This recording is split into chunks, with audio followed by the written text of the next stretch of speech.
Top shot दिखाया नहीं दिखाया? एग्जाम्स ही क्या जिसमें पर्चा आउट ना हो। मतलब आपको कितनी मेरी अजीब और बुरी बात लगी होगी, but I am sorry that is the case here in Karachi. At least लगा रहे थे ना, कोई एग्जाम नहीं होता जिसका पर्चा पहले आउट नहीं हुआ। कौन सा पर्चा है? अच्छा पता है क्या, इंटर बोर्ड जो है वो मानता भी नहीं है कि पर्चा आउट हो गया है। वो कहते हैं कि हमने 45 मिनट पहले, 1 घंटे पहले, 1.5 घंटे पहले पहुंचा दिया, उसके बाद सोशल मीडिया पे आ गया। अब बच्चे के पास अगर 10 मिनट भी हैं तो वो जो ऑब्जेक्टिव का पार्ट होता है, हमारे ज़माने में तो सब्जेक्टिव ऑब्जेक्टिव होता था, वो तो आराम से आइडेंटिफाई कर सकता है ना कि उसने 30-35 नंबर तो मिल जाएंगे। That kills the whole point of a test, an exam, कि आपको कितना याद है, कितना आपने समझा, that kills the whole principle और behind आपको it. ये लग रहा होगा कि मैं कह रहा हूँ कि भाई सोशल मीडिया पर पर्चा अगर आ गया तो वो आउट होना नहीं है, लेकिन ये एक्चुअली इंटर बोर्ड का मौक़िफ़ है। सुने, हमारे शो में था, अगर कोई इन्विजिलेटर वगैरह उसको जो है वो व्हाट्सएप पे शॉट लेकर जो अगर बाहर भेजता है, ये पेपर जो है वो आउट होना नहीं कहलाता। पेपर आउट होता है जब पेपर शुरू होने से रात को आउट हो जाए, सुबह सवेरे आउट क्या होता है तो वो उसको आउट कहते हैं।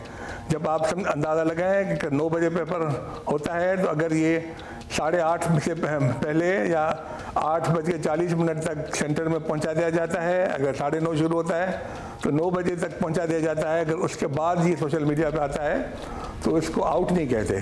तो उसको आउट ना कहें तो उसको क्या कहें? मतलब ये भी ये अंडरस्टैंडिंग इनकी और ये एक्सप्लेनेशन थोड़ी सी अजीब सी लगती है। व्हाट्सएप ग्रुप्स और मोबाइल फ़ोन छुपाना और वो सारे अलग सिलसिले हैं।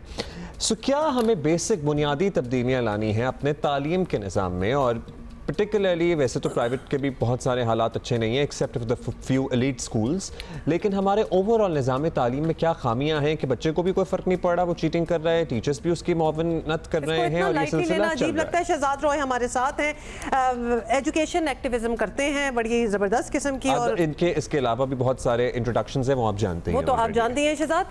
It's okay to cheat and then paper निकल जाए तो क्या हो गया? मतलब थोड़ा सा ही निकला होगा, कितना पढ़ लिया होगा बच्चे ने, 20 सेकंड, अगर 20 मिनट पहले भी निकला हो, अगर सोशल मीडिया पर पर्चा देख लिया पहले। एक बहुत इंपॉर्टेंट इशू है, बट मैं सोच रहा था कि आप लोगों को एक अवार्ड मिलना चाहिए रोज सुबह उठने के लिए। मिलना तो चाहिए, इम्तियाज या सितारा इसार इस तरह की कुछ। उसने कारकर्दगी तो बनता ही है। ये हम अब आपका ये क्लिप जो है ना इसको बार बार चलाएंगे ताकि कुछ ना कुछ हो, लेकिन पहले ये मसला तो हल कर लेना। यहाँ क्या हो रहा है? एरियल व्यू मैं चाहता हूँ आप लोग अगर इससे बाहर निकलें तो I'll be able to better explain के इशू है क्या। जी लेकिन ये एक बैड न्यूज़ है। Let me give you good news first that आप लोगों की शो पर आके ये कहता रहा हूँ कि टीचिंग इज़ साइंस। जैसे मेडिकल एक साइंस है, इंजीनियरिंग एक साइंस है, टीचिंग भी एक साइंस है। इफ़ यू नॉट अलाउड कि आपको एक हड्डी जोड़ने की इजाज़त होनी चाहिए बिकॉज आप एक बहुत अच्छा मॉर्निंग शो करते हैं, इसी तरीके से किसी को इजाज़त नहीं होनी चाहिए कि वो टीचर बन जाए अगर उसके पास रेलेवेंट डिग्री नहीं है। तो इसमें कोई दो राय नहीं है।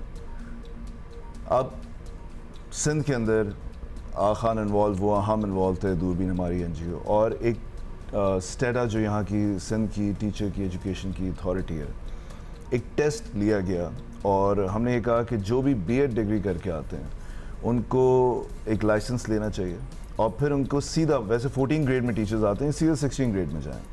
सो ये एक टेस्ट भी हुआ जो कि हमारी दूरबीन ऑर्गेनाइजेशन है, आप लोग कवर करते रहें, जो टीचिंग की डिग्री को कोशिश कर रहे हैं एक्सीलेंस की तरफ ले जाए। 600 टीचर्स क्लियर किया जो कि अब पाकिस्तान में पहली दफ़ा उनके पास लाइसेंस है, लाइसेंस टू टीच। ये तो होगी गुड न्यूज़।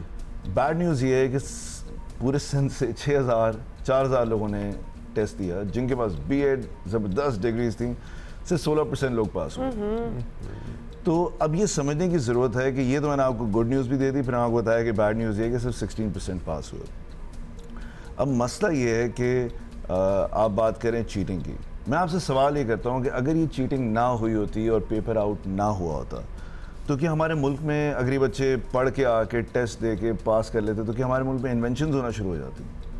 आइडियली तो होना चाहिए ना। अल्टीमेटली तो हमारा गोल यही है कि हमारे मुल्क के अंदर स्टूडेंट्स और बेहतर क्राइटेरिया क्या होता है किसी भी मुल्क के अंदर कि तालीमी निज़ाम काम कर रहा है? वो ये होता है कि क्या इस मुल्क इन्वेंशंस हो रही हैं या नहीं। रिसर्च R&D क्या है? रिसर्च भी हो रही होती है बट इन्वेंशंस हुई है। और हम समझते हैं मुस्लिम शावर हमारी इन्वेंशन है, वो हमारी इन्वेंशन नहीं है, वो भी किसी और ने इन्वेंट किया। अच्छा शहजाद, मैं आपको इधर रोक रही हूँ क्योंकि ये इंटरेस्टिंग कॉन्वर्सेशन है एंड वी वुड लाइक कि आप भी अपनी राय और फीडबैक वगैरह इसमें दें, क्योंकि दुनिया में हमारे से 1/10 आबादी वाले मुल्क हैं जो बहुत कुछ